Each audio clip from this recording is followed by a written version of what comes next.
When I gave up alcohol, it was like mourning the death of my best friend. When I quit drinking, the loss was really heavy because he was there for me in all of my darkest moments and my happiest moments and the best parts of my life and my hardest parts.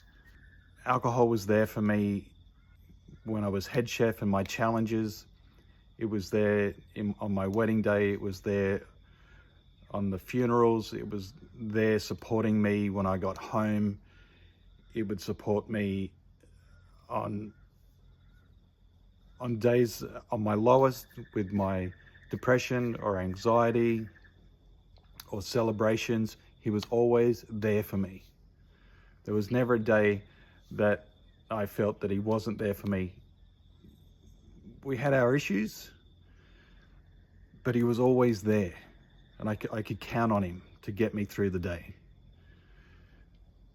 But sometimes relationships are toxic.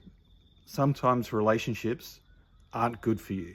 Sometimes you have to make the hard choices and let those people go out of your life because they're dragging you down. They're not lifting you up. They're holding you back. They're not pushing you forward.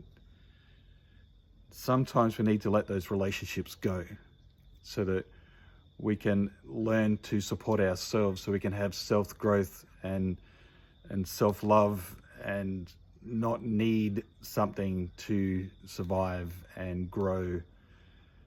And now looking back, even though alcohol, my best friend, was there for me for a good 30 years, I had to let him go. It wasn't a good relationship for me anymore. And since then, I've learned to cope on my own, and I've grown, and I've excelled, and I'm 1,000 times better. But I had to go through that grieving process. I had to go through that. It took months, 3 to 6 months of grieving the loss. I'm not sure if anybody else out there relates to that or can understand that. But for me, yeah, that was a big part of my life. But no regrets. Glad I did it.